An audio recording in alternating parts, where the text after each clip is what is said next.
मानस शांत हैं जिनके गुणों के गान में वर्धमान महान जिन विचरे हमारे ध्यान में। ये जो 247वां कलश है जिसमें परिशिष्ट लिखने की वो प्रतिज्ञा करते हैं, उसमें बहुत स्पष्ट ऐसा लिखा है कि अत्र स्यादवाद शुद्ध्यर्थम, यहाँ पर स्यादवाद की शुद्धि के लिए वस्तु तत्व व्यवस्थिति, वस्तु तत्व की व्यवस्था और उपाय उपेय भावश्च, उपाय और उपेय भाव, इन दोनों के बारे में मनाग भूयोपि चिंतते, थोड़ा बहुत और विचार करते हैं। तो दो चीज़ें उन्हें विचार करना है, एक तो वस्तु तत्व की व्यवस्था को और एक उपाय उपेय भाव को। और स्यादवाद के लिए तो स्यादवाद की तो शुद्धि के लिए ये बात करनी है। तो मेरे हिसाब से आगे दो अधिकार होना चाहिए, उनके नाम होना चाहिए वस्तु तत्व व्यवस्था अधिकार और उपाय और उपेय भावाधिकार, जबकि आगे उनने किया है स्यादवाद अधिकार और उपाय उपेय अधिकार। उन्हें आप छंद को पढ़ें तो लिखा ना कि वस्तु स्यादवाद की शुद्धि के लिए, ये तो के लिए मैंने क्यों करना चाहते हैं, लेकिन बातें दो कहना चाहते हैं, वस्तु तत्व की व्यवस्था बताना चाहते हैं और उपाय उपेय भाव उसमें बताना चाहते हैं। खैर अब इसमें जो जैसा है अपन तो वैसा ही मानेंगे ना। अब दो अधिकार हो गया, एक कौन स्यादवाद अधिकार और दूसरा उपाय उपेय भावाधिकार। देखो मनोहर लाल बनी जी ने इस सप्तदशांगी टीका लिखी है इस पर। एक सप्तदशांगी का मतलब आप समझते क्या है? उनने 17 चीज़ें लिखी हैं एक एक गाथा के ऊपर। माने उसमें व्याकरण बताया कि कौन से शब्द की कैसे व्युत्पत्ति हुई, कहाँ कौन सा प्रत्यय लगा है, कहाँ कौन सी ऐसा, फिर अन्वय बताया, फिर भावार्थ बताया, फिर मतार्थ बताया, न्यायार्थ बताया। ऐसे 17 पॉइंट हर गाथा पर उन्होंने लगाए हैं और फिर इसलिए उसका नाम रहा सप्तदश अंग। मतलब 17 जब कहते हैं ना 5 प्रकार से अर्थ होता है, न्यायार्थ मतार्थ, है ना, तो उन्होंने 17 लगाए एक एक वर्ष। उसका नाम रखा सप्तदशांगी टीका। लेकिन उन्होंने वो सप्तदशांगी टीका यहीं समाप्त कर दी। 415 गाथाएँ खत्म हुई और अभी आत्मख्याति तो खत्म नहीं हुई थी। या तो वे आत्मख्याति पे नहीं लिखते टीका और स्वयं ही सीधी टीका लिखते तो वे 415 पे ख़त्म कर सकते थे। जब उन्होंने आत्मख्याति की टीका लिखी है, उसमें शामिल किया है अपनी सप्तदशांगी टीका में, तो फिर उनको ये परिशिष्ट पर भी करना चाहिए था। क्यों किया उन्होंने, ये तो उनका जवाब वो ही दे सकते हैं। मैं तो सिर्फ इतना कहना चाहता हूँ कि समय सार एक तरह से यहाँ पर पूरा हो गया। अब दो अधिकार इसमें अमरचंद्र ने जो जोड़े हैं, एक तो उनके मन में ये आया कि सब लोग इसको ऐसा कहते होंगे उनके ही ज़माने में, ये तो एकांत हो गया, ये तो एकांत हो गया, ये तो एकांत हो गया। जैसा कि मैंने कल आपको थोड़ा सा बताया था कि वो जब अमृतचंद्र लिखने वाले थे तब वो ज़माना न्याय शास्त्र और करुणानी योग का था। करुणानी योग में वीरसेन जैसे आचार्य धवला महाधवला टीका लिख रहे थे और न्याय शास्त्र में अकलंक देव और विद्यानंद जी जैसे आचार्य अपने न्याय अक्षय श्री अश्वती राजवार्तिक ये सब लिख रहे थे। तो ऐसे ज़माने में जब अमृतचंद्र ने ये अपने बिल्कुल शुद्ध अध्यात्म की बात की होगी तो उस वक्त ये चर्चा का विषय बहुत बना होगा। देखो ये कैसी विचित्र स्थिति है कि आज पूज्य गुरुदेव श्री जब इस क्षेत्र में आए तो उसके पहले अपने देश में विद्वत्ता के नाम पर यदि कुछ था तो वो करुणानियोग और न्याय शास्त्र दो ही चीज़ें थी। जो करुणानियोग का विशेषज्ञ होता था थोड़ा बहुत, क्योंकि उस वक्त भी डॉक्टर हीरालाल जी और पंडित फूलचंद जी, हीरालाल जी सिद्धांत शास्त्री और A.N. उपाध्याय, ये लोग सचखंडागम और धबला टीका वगैरह का छपा रहे थे और इसका बहुत मतलब प्रचार था, चर्चा बता इतना भाग छप रहे हैं और करुणानियोग की बात थी। और दूसरे सब जो विद्यालय चलते थे उन सब में न्याय प्रथमा, न्याय मध्यमा, न्याय तीर्थ ये परीक्षाएं दी जाती थी। न्यायाचार्य ये इसके विशेषज्ञ विद्वान सबसे बड़े विद्वान माने जाते थे, तो उस न्याय शास्त्र पढ़ाए जाते थे। तो उस ज़माने में जब मैंने अध्यात्म की चर्चा की तो देखो तब भी लोगों ने कहा एकांत एकांत एकांत एकांत है एकांत है, वही की वही बिल्कुल परिस्थिति जैसे सेम रिपीट हो गई हो, ऐसा बना। तो जैसे कि यहाँ पर भी अपन को ये चर्चा करने की ज़रूरत पड़ी कि नहीं नहीं इसमें जो हम कह रहे हैं वो एकांत नहीं है और अनेकांत है। तो इसलिए उन्होंने कहा स्यादवाद की शुद्धि के लिए। अब ये इसमें स्यादवाद की चर्चा आएगी। और जो आप कलश अभी पढ़ रहे थे वे बहुत ही मार्मिक कलश हैं और उनका अर्थ बहुत गंभीर है। अभी जब आएंगे तब अपन उनका अर्थ करेंगे, लेकिन इतने दिनों तक पढ़ते रहो लगातार, मेरे ख्याल से महीना भर चलेगा कम से कम ये प्रकरण, और ज़्यादा भी चल सकता है। तो तब तक वो कलश पूरे अच्छी तरह याद हो जाना चाहिए और जब उनका प्रकरण चलेगा तो वो भाव भी ख्याल में आ जाए, क्योंकि बहुत मार्मिक है। तो एक बात तो ये समझ लो कि अनेकांत और स्यादवाद है। अपनी एक किताब भी है छोटी सी 16 पेज की, अनेकांत और स्यादवाद नाम से, और वो जो लेख है जो अलग से छाप के किताब बन गई है, अपनी सर्वोदय तीर्थ नामक किताब में भी है, मैं कौन हूँ किताब में भी छपा है। तो उसे तुम लोग एक दफ़ा पढ़ना, क्योंकि वो प्रकरण यहाँ चलेगा तो उससे थोड़ी अब आपको आइडिया रहना चाहिए कि सच्चा अनेकांत स्यादवाद क्या है।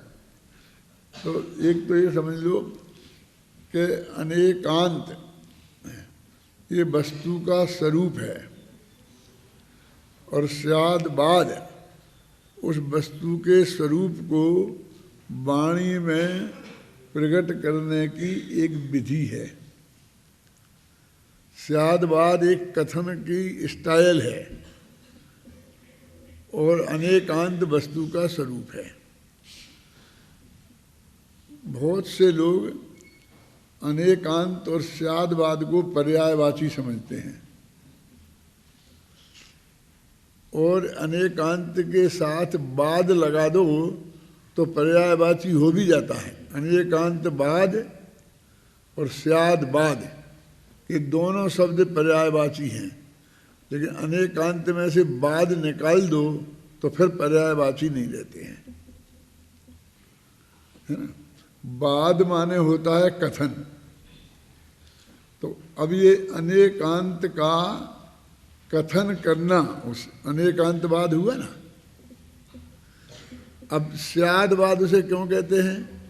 कहते हैं कि उसमें इस स्याद पद है, ये विशिष्ट उसकी पहचान का चिन्ह है। अब स्याद शब्द क्या है? जो ये स्याद अस धातु है ना, तो इसका भी एक पद जाकर के शायद विधि लिंग में स्यात पद बनेगा, लेकिन वो यहाँ नहीं है। ये तो स्यात शब्द तो एक निपात है। निपात का मतलब ये विशिष्ट अर्थ में प्रयोग किया गया है और उसका अर्थ होता है किसी अपेक्षा। स्याद का अर्थ होता है किसी अपेक्षा कदम, माने हम जो भी कथन कर रहे हैं वो एक किसी अपेक्षा कर रहे हैं। जैन दर्शन का कथन निरपेक्ष नहीं होता है, सापेक्ष ही होता है ना। तो वो कहते स्याद, जैसे स्याद हमारा चिन्ह है एक तरीके से, हर का मोटो बना लेते हैं ना हर एक का, तो जैन दर्शन का स्याद एक चिन्ह है। तो स्याद जब हम कह देते हैं तो वो स्याद और बाद हो गया। अभी हर जगह स्याद पद लगा ही होगा ऐसा नहीं है। समंत भद्र ने तो ऐसा तक लिख दिया एक जगह कि हम कहीं स्यात शब्द नहीं भी लगा पाए तो भी तुम समझ लेना कि लगाई है। कि क्यों? क्योंकि जो स्यादवादी हैं उनका कथन स्याद के बिना होता ही नहीं है। अकेला ऐसा ही नहीं कि वो हम कहीं भूल जाएंगे, कहीं जगह साइलेंट भी रह जाता है, लेकिन जब हम अपेक्षा बता देते हैं तो वहाँ स्याद नहीं लगाते हैं। तो हमको फिर लगता है कि इसमें तो स्याद लगा ही नहीं है। जैसे हम कहेंगे स्याद नित्यम और स्याद अनित्यम, है ना। किसी अपेक्षा वस्तु नित्य है और किसी अपेक्षा अनित्य है। तो वो कहते हैं कि यहाँ तो हमने स्याद लगा दिया, लेकिन जब हमने स्पष्ट कर दी अपेक्षा कि द्रव्यार्थिक नए से नित्य है और पर्यायार्थिक नए से अनित्य है, तो हमने नए बता दिया ना, तो अब यहाँ स्याद लगाने की जरूरत नहीं है। हम जरूरत नहीं है तो भी वो स्याद द्रव्यार्थिक नए से इस शब्द के द्वारा आया है। क्या समझेंगे ना? द्रव्यार्थिक नए से ये इस रूप में स्याद पद आया है। तो अब आपको ऐसे निकालना पड़ेगा कहाँ किस रूप में आया है। आप कहेंगे तो यहाँ तो लिखा ही नहीं है स्याद, लेकिन उसका हमने अपेक्षा बता दी। अब वो अपेक्षा के रूप में हम नए भी बता सकते हैं और अपेक्षा के रूप में हम बिना नए के भी कह सकते हैं। ऐसा कह सकते हैं द्रव्य दृष्टि से नित्य है और पर्याय दृष्टि से अनित्य है। अब नए नहीं लगाया, हमने द्रव्य दृष्टि से कह दिया कि द्रव्य की अपेक्षा नित्य है और पर्याय की अपेक्षा अनित्य है। कहने का मतलब कई शब्दों में अलग अलग शब्दों के माध्यम से वो स्याद पद आता है। अब हम ऐसा भी नहीं कहें, कैसा कि स्याद भी नहीं लगाएं, नए भी नहीं बताएं और द्रव्य दृष्टि से ऐसा भी नहीं कहें, तो फिर क्या? तो फिर तो गड़बड़ हो ही जाएगी कि नहीं होगी। तो हम कहते हैं कथनचित, तो एक कथनचित शब्द भी लगा रहता है। तो वो कहते हैं ये स्याद पद है, कहीं कथनचित के रूप में होगा, कहीं अपेक्षा बता देंगे, कहीं नए बताएंगे, ऐसे कई रूपों में होगा। और समंत भद्र ने इसके बाद कहा है कि इसके बाद हम ना अपेक्षा लगाएं, ना द्रव्य दृष्टि से ऐसा बोलें, ना नए लगाएं, ना कथनचित लगाएं, ना स्याद लगाएं, तो भी समझ लेना लगा हुआ है। क्या क्या समझे? अब आपको ये खोजना पड़ेगा उसमें कि यहाँ साइलेंट है कि क्या लगाया है, किस रूप में वो आया है। अब ये बात कोई साधारण बात नहीं है, ये परिशिष्ट में बार बार चीज़ आएगी तो हमको ये बात जो हमारे ख्याल में नहीं रहेगी तो हम बार बार जगह जगह भ्रमित होंगे। ये कई रूप में जगह जगह है ना, कथनचित ते सदेवेष्टम कथनचित असदैव तत्। वहाँ कथनचित लगा कि नहीं लगा?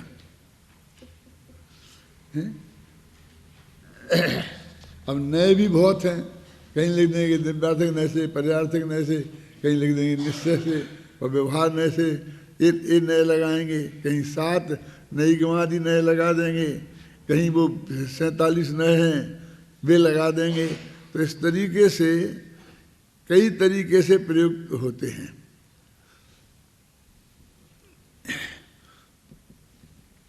जो अपन पढ़ते हैं इसे अभी इस समय पेज नंबर 186 निकालो। इसमें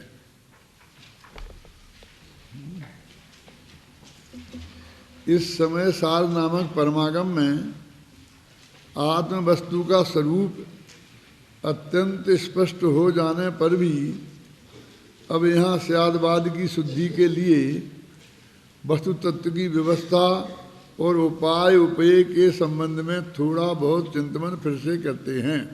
आ गया ना, शादवाद की शुद्धि के लिए और वर्णन क्या क्या करेंगे, वस्तु तत्व की व्यवस्था बताएंगे और उसमें उपाय और उपेय भाव बताएंगे। तो दो अधिकार स्पष्ट आ गए ना, है ना।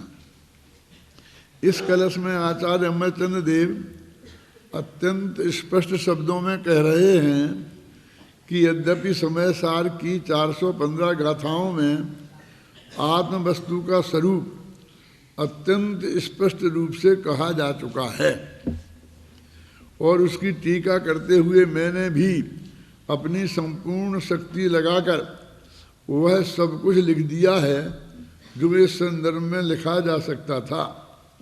तथापि इस समय सार ग्रंथादि राज के स्वाध्याय करने से कुछ लोगों को ऐसी आशंका हो सकती है कि इसमें एकांत से कथन है, क्योंकि इसमें आत्मा को सर्वत्र एक ज्ञान मात्र कहा गया है। आत्मा ज्ञान मात्र, ज्ञान मात्र। अब यहाँ ये मात्र शब्द है ना, ये मात्र शब्द ओनली, केवल, इसके अर्थ में आता है ना, किस मात्र शब्द का अर्थ। तो हमको ऐसा लगता है बस आत्मा ज्ञान के अलावा कुछ नहीं है। तो शिष्यों को प्रश्न खड़ा हुआ कि आत्मा में सुख नहीं है, वीर्य नहीं है, दर्शन नहीं है, चारित्र नहीं है। तो कहते ये तो सब है, तो अनंत गुण हैं और अनंत धर्म युगल हैं। ये क्या है, गुण और धर्म युगल क्या है, अभी आगे आएगा। तो कहते इस आत्मा में अनंत शक्तियां हैं, कहते हैं ना। तो कहीं लिखा अनंत शक्तियां हैं, कहीं लिखा अनंत गुण हैं, कहीं लिखा अनंत धर्म है, कहीं लिखा ये आत्मा में अनंत स्वभाव है। तो फिर कन्फ्यूजन खड़ा हो जाता है। तो ये यहाँ कहते हैं कि गुण, धर्म और स्वभाव, ये तीन चीज़ें तो अलग अलग हैं और तीनों को मिलाकर सबको शक्तियाँ कहते हैं। शक्ति जब कहते हैं तो उसमें तीनों चीज़ें शामिल हो जाती हैं। अब क्या फर्क है, गुण तो उसे कहते हैं जिसकी पर्याय होती है और जिसका प्रतिद्वंदी नहीं होता है। जैसे आत्मा में ज्ञान गुण है, दर्शन गुण है, तो अज्ञान नाम का कोई गुण नहीं है। और ज्ञान की मति ज्ञान, श्रुति ज्ञान, अवधि ज्ञान, मन पर ज्ञान, ये पर्याय हैं। जैसे नित्यत्व, अनित्यत्व, एकत्व, अनेकत्व, ये धर्म है। इनमें क्या है कि इनकी पर्याय नहीं होती हैं। अब नित्यत्व की क्या पर्याय होगी, है ना।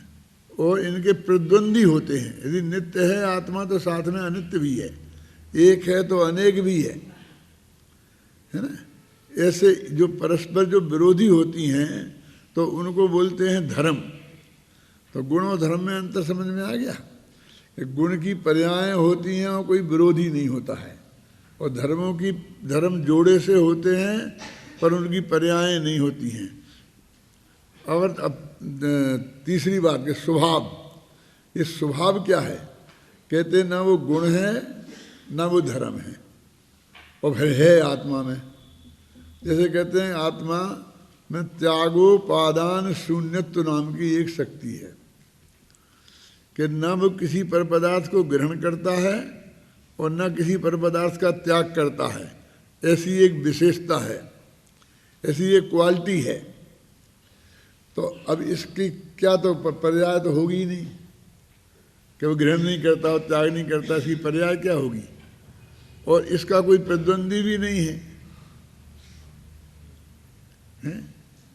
तो इसलिए कहते हैं जिसका न प्रतिद्वंदी है और न जिसकी पर्याय होती हैं उसे बोलते स्वभाव। जैसे अनंत धर्मत्व शक्ति, अनंत धर्म होना, है ना। जैसे आएंगी 47 शक्तियों में तो तीन चीज़ें हो गई, गुण, धर्म और स्वभाव, और तीनों को शक्ति बोलते हैं। अब हमको जहाँ जैसा वर्णन आएगा तब समझना चाहिए कि ये गुण है, कि ये स्वभाव है, कि ये शक्ति है। तो अभी जो अनेकांत माने साधवाद की जो स्थापना करेंगे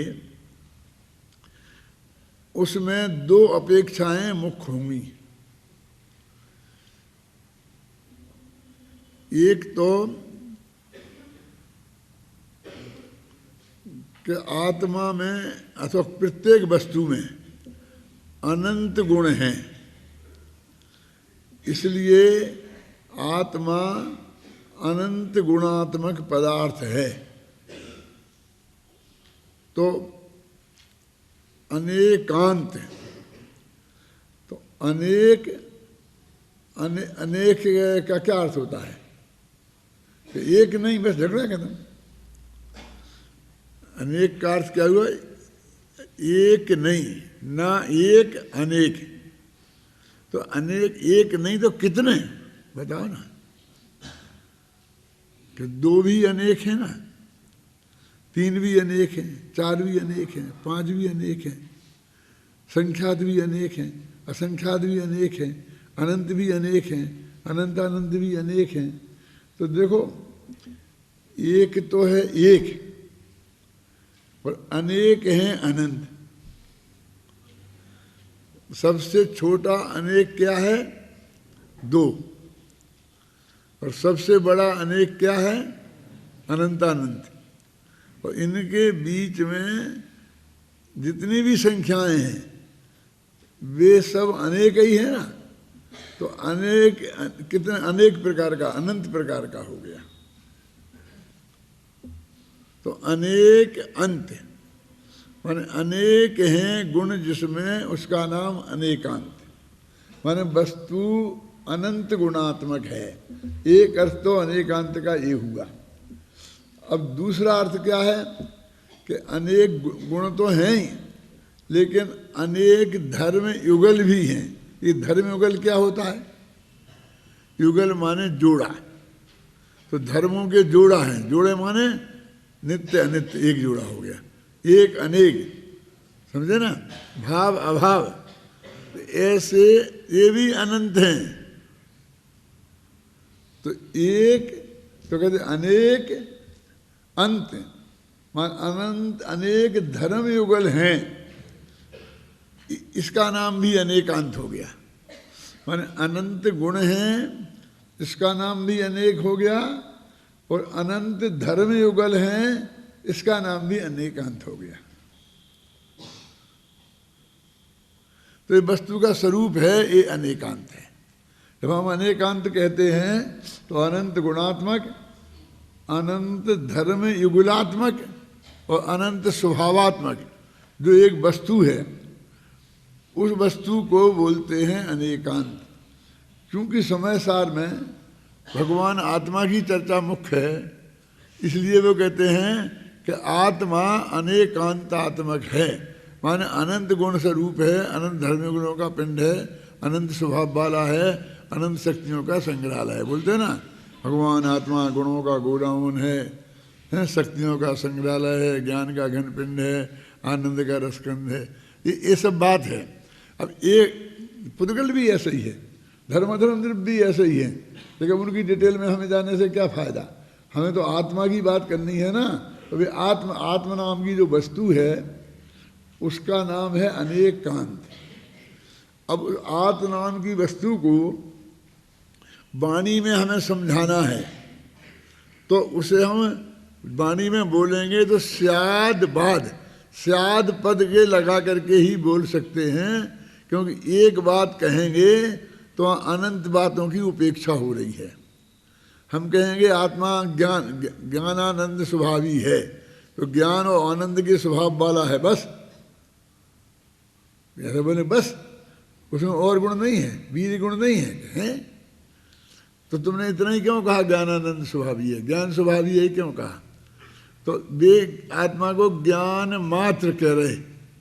तो इसमें से प्रश्न खड़ा किया कि जब वो अनंत गुणों का समूह है, वो अनंत धर्म गुणों का समूह है, तो आप उसे ज्ञान मात्र क्यों कह रहे?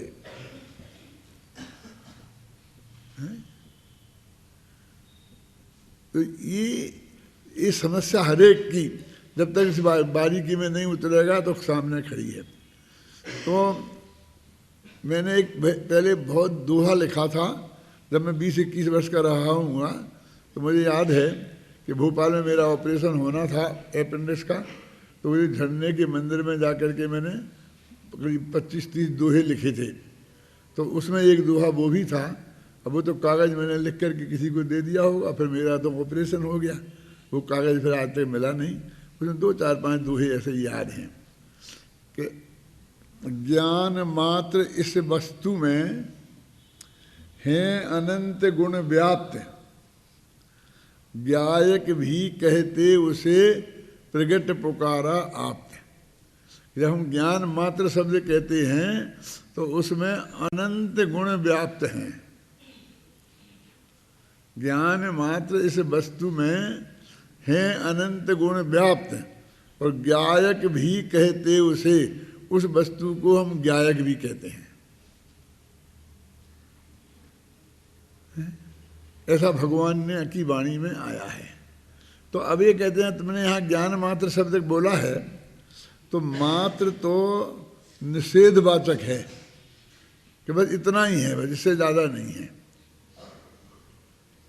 तो फिर क्या सुखमय नहीं है आत्मा कि है, तो मात्र शब्द क्यों लगाया? बस ये प्रश्न है, और इस प्रश्न के आधार पर पूरा परिशिष्ट खड़ा है। देखो अपन जितने जितने थे बिल्कुल इससे आधे थे, अभी इससे डबल है, 350 पेज करीब है इसमें। इतने पेजों का है ये। वे तो सब 180 पेज का था जो तुम्हारा कल तक अपन पढ़ा रहे थे ना जैसे। अब इसको समझने के लिए जो चीज़ें जानना जरूरी हैं वो मैं आपको बता रहा हूँ। वे आएंगे बीच बीच में, लेकिन आपकी उसके लिए एक भूमिका तैयार होगी तो आपकी समझ में आएंगी, नहीं सब माथे पे से निकलेंगी। तो मात्र शब्द कहाँ लगता था? मैं ऐसा उदाहरण देता था तभी से, जब 20-21 वर्ष की उम्र से, तो हमने अपने घर के दरवाजे पर ऐसा बोर्ड लिख दिया, नो एडमिशन विदाउट परमिशन। लिखा ना कि बिना आज्ञा के अंदर आना मना है। और हम देख रहे हैं कि बहुत से आदमी चले जा रहे हैं, वे पूछते ही नहीं है। कोई इक्का दुक्का कभी आता है तो वो पूछता है, वे आई कम इन सर, मैं साहब अंदर आ सकता हूँ कि नहीं आ सकता हूँ? फिर आप कहते आइए आइए, लेकिन हर एक कोई नहीं पूछता है, चले जाते हैं। तो ये जो नया आदमी देखेगा तो कहे ये बोर्ड काहे को लगाया है यहाँ? कोई इसकी परवाह तो करता ही नहीं ना। ऐसा नहीं सब देख नहीं पाया होगा कि नहीं, खुद आकर पढ़ते हैं, नो एडमिशन विदाउट परमिशन, और उसका अर्थ ही बताते हैं कि बिना आज्ञा अंदर आना मना है। ऐसा बराबर पढ़ते जाते हैं और फिर चले जाते हैं। तो कहते हैं कि इसको हटा दो यहाँ से।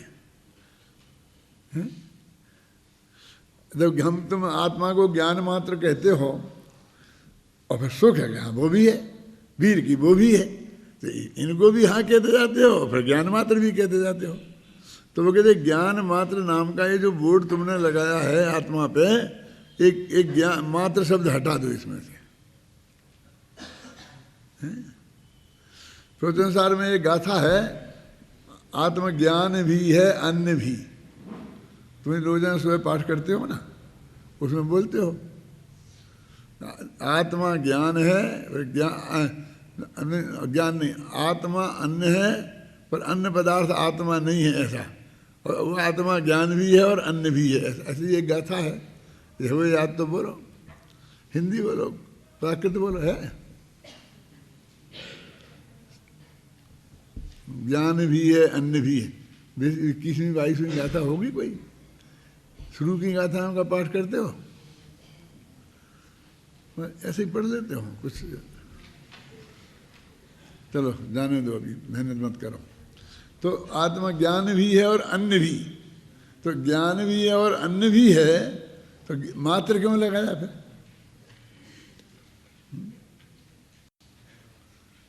ज्ञान आत्मा है और आत्मा ज्ञान भी है और अन्न भी है, ऐसा है उसमें। समझे?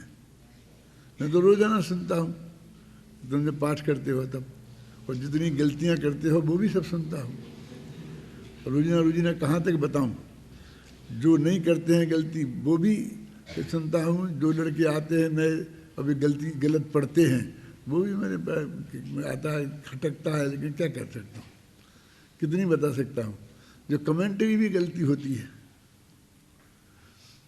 ये एक उदाहरण दिया था, अभी मेरे दिमाग से निकल रहा, और वो उसने बताया, बिल्कुल उल्टा बोल रहा था वो। उस जो सुधारण से जो बात सिद्धि की थी, वो लड़का बिल्कुल उल्टा बोल रहा था, और वो कमेंट्री करने वाला था, वो कह रहा था बहुत बढ़िया, अच्छा बहुत अच्छा है, सारांश बताया, बहुत बढ़िया था। रोजीना ये तो साथ ट्रेनिंग में शामिल है ना, एक दफ़े तो ये बोल ही देना कि बहुत बढ़िया बताया। अरे भाई, ये कोई नाटक थोड़ी है रोजीना के उसमें ऐसा बोल देना। अपन को तो बच्चों की गलतियां सुधारना है। तो मुझे ऐसा लगता है शांति जी कि उसने सुना ही नहीं उस लड़के का, अथवा उसने पूरा वो प्रवचन नहीं सुना 8 घंटे का, और जिसका सारांश वो लड़का बता रहा है वो भी नहीं सुना।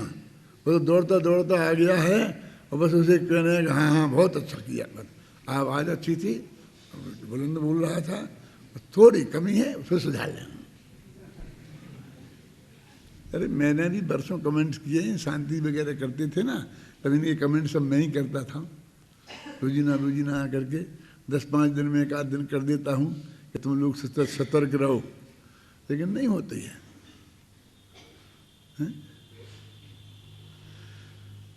तो मात्र शब्द की बात चल रही थी ना, तो मात्र शब्द क्यों लगाया?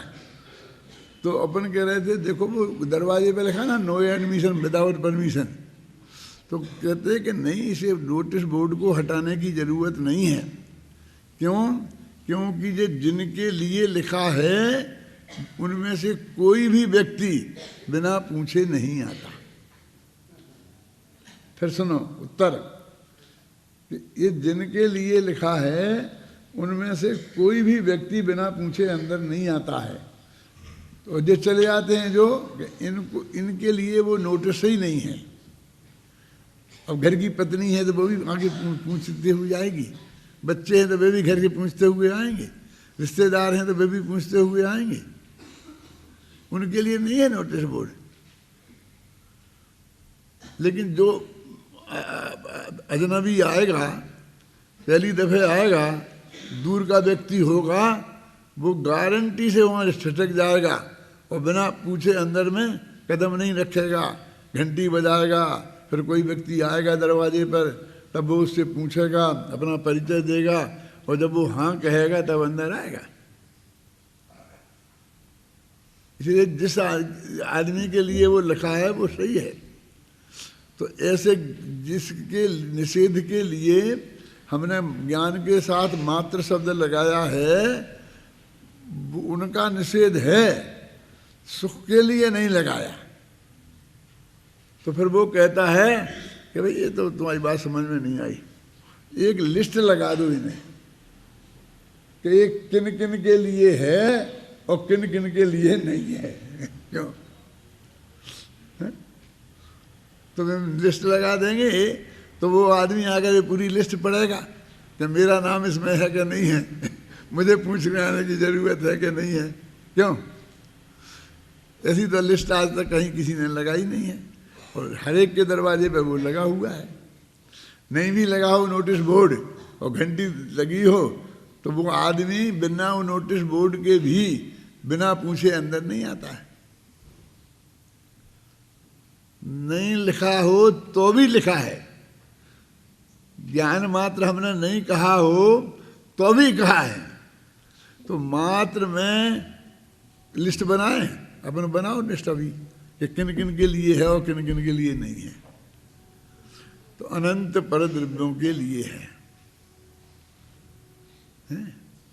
पर द्रव्यों के निषेध के लिए है। क्या कि मात्र शब्द कि पर द्रव्य रूप आत्मा नहीं है, फिर पर द्रव्यों के जो अनंत अनंत गुण हैं उनके लिए है, फिर पर द्रव्य की जो पर्याय हैं उनके लिए है, पर अपने जो अनंत गुण हैं उनके लिए नहीं है, अपनी जो पर्याय हैं उनके लिए नहीं है, अथवा उनमें रागादिक के लिए है और उसमें निर्मल सम्मत ज्ञान चारित्र के लिए नहीं है, अथवा पर्याय मात्र के लिए है और गुणों के लिए नहीं है। कहने का मतलब यह है कि जिनवाणी में तुम पढ़ोगे तो धीरे धीरे तुम्हारी सब समझ में आ जाएगी। अपने द्रव्यगुण पर्याय में किन के लिए वो है और किन के लिए नहीं है ऐसा बंटवारा है, और पर द्रव्य के गुण द्रव्यगुण पर्याय में सबके लिए वो मात्र शब्द का ये नोटिस बोर्ड है कि आत्मा में वो नहीं है। तो आगे बताएंगे तत्व अतत्व का बोल, उसमें समझाएंगे, और सब भाव अभाव का बोल, उनमें ये सब बातें आपको समझाएंगे, है ना। तो ये ज्ञान मात्र जो शब्द है तो ये कहते हैं अब आपको विवेक से निर्णय करना पड़ेगा, उसमें वहाँ वो लिस्ट नहीं दी जा सकती, वो संभव नहीं है। जब आप इस बात को गहराई से समझ में आएगा तो आपको आ जाएगा कि इसके लिए है और इसके लिए नहीं है। तो वहाँ कैसे समझ में आएगा? दरवाजे पर नोटिस बोर्ड पर बहुत सर्वांग है उदाहरण के तेरो हियरो कहेगो मम हियरे की बात, पाती लिखते ना बने कहते हुए लजात, तेरो हियरो कहेगो मम हियरे की बात। ये क्या है? एक कवि हुआ है बिहारी, उसका नाम था, जिसने बिहारी सत्सई नाम की एक किताब लिखी है जिसमें 700 दोहे हैं। और उसी जमाने में एक देव नाम का कवि हुआ, यहीं इसी जयपुर में था, बिहारी जयपुर का ही था, नाम बिहारी है लेकिन बिहार का नहीं था वो, जयपुर का था। और देव नाम का एक कवि था जिसने बिहारी सत्यसई जैसी 72 किताबें लिखी। कितनी? 72। एक एक किताब की जो छंद हैं तो मनहरण कवित्व 31 सवैया, इतने बड़े बड़े छंद हैं, लेकिन उनमें हिंदी साहित्य में तुलना होती है कि बिहार देव और बिहारी में कौन बड़ा है और कौन छोटा है। बोले समझे ना? एक तुलना दे, निराला और पंत में कौन बड़ा है और कौन छोटा है, ऐसी तुलना होती थी क्या कि इनमें कौन है, निराला बड़ा है कि पंत बड़ा है। ये थोड़ा बहुत पढ़े तो होंगे नहीं। पंत माने कोमल कांत पदावली, बिल्कुल कोमल कोमल शब्द हैं। वहाँ कहता है हिमालय की तराई का था ना, वहाँ का फिर बहुत मीठे मीठे कल कल कल कल दिया बहती, कविता में ऐसी कल कल बहती दिखाई देगी। और निराला डंडा मारता हुआ, वह तोड़ती पत्थर, मैंने देखा उसे इलाहाबाद के पथ पर।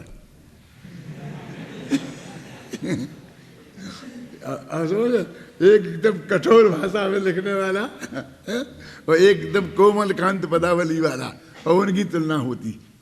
तो बिहारी और देव में बिहारी को बड़ा बताया जाता है। अब ये बिहारी का ये दोहा है तो उसके बारे में कहा जाता है कि सतसैया के दोहरे ज्यों नावक के तीर, देखत में छोटे लगें और घाव करें गंभीर। अपन ने कौन सा दोहा बोला था, इसका अर्थ बताना था आपको, भूल गए?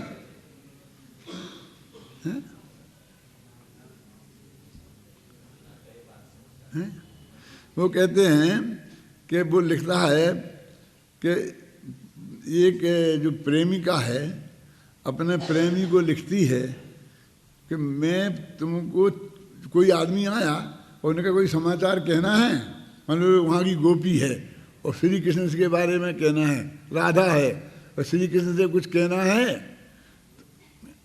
कि मैं कह नहीं सकती हूँ, जो मुझे कहना है तो मुझे बहुत शर्म आती है, तो मैं कह नहीं सकती हूँ।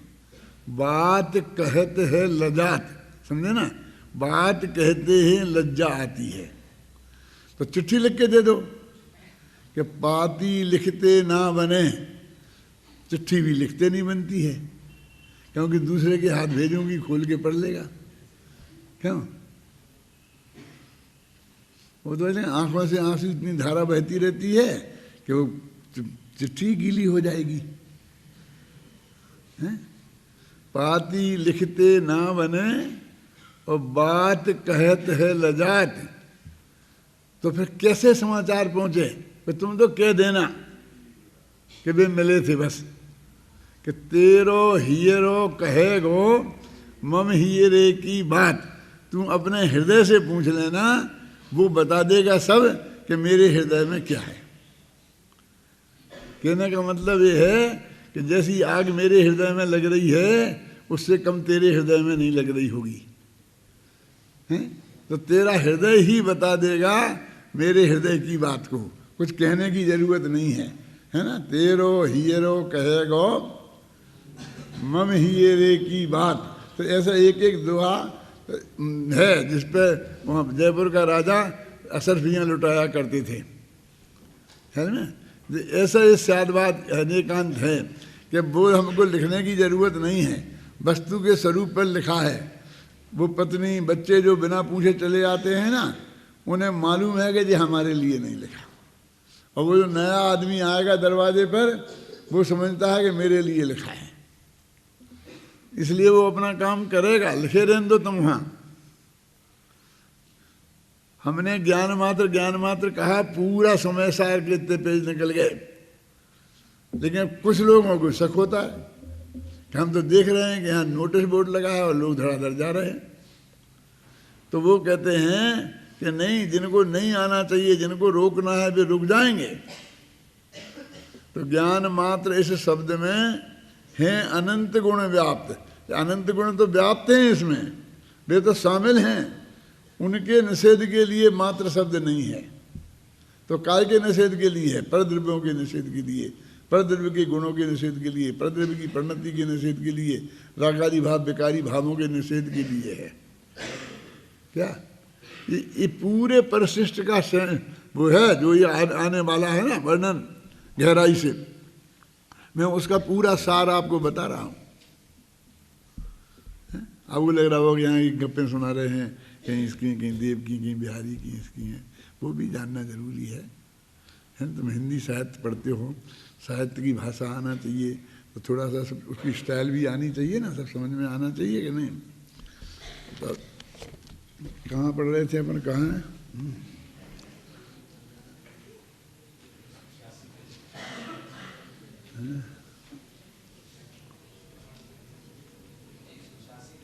नीचे है ना।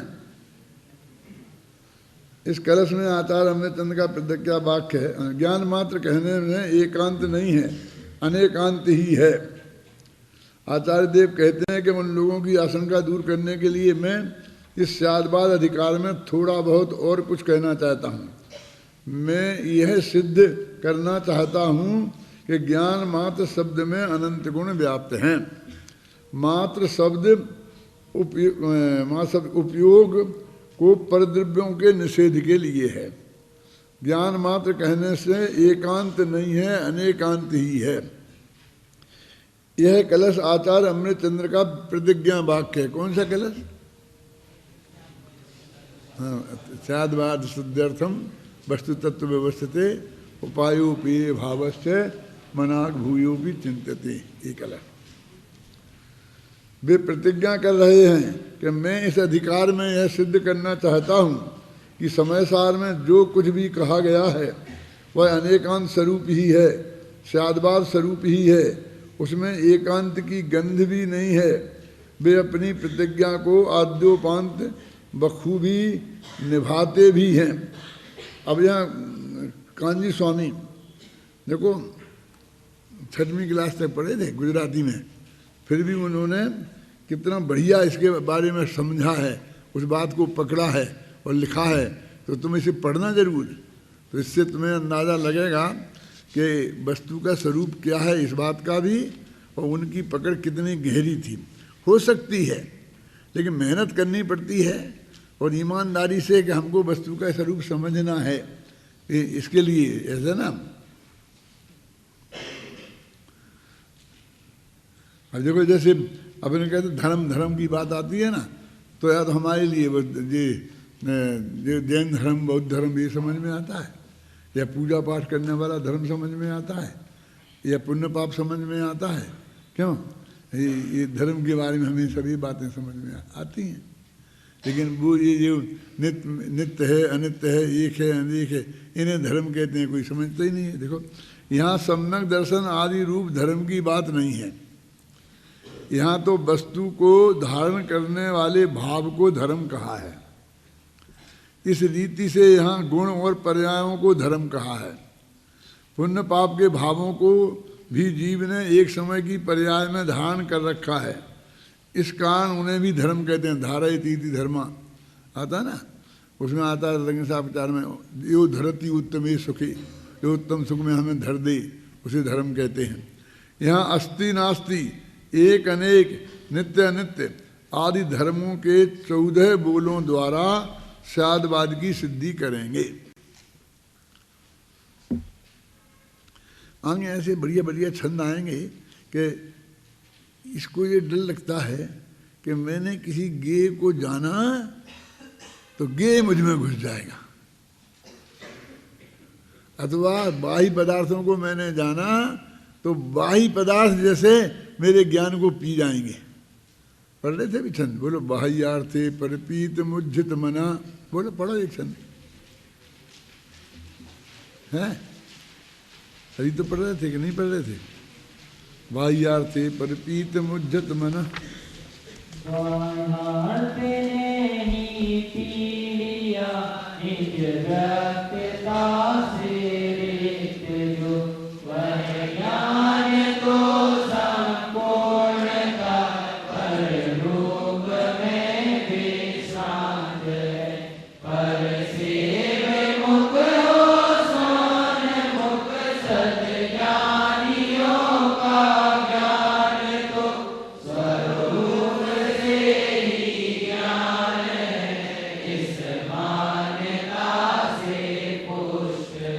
तुमसे सुना था, तुम पढ़ रहे थे यहाँ से, क्या क्या कह रहे कि सारे बाह्य पदार्थ को यदि मैं जानूंगा तो मेरे ज्ञान को खा जाएंगे।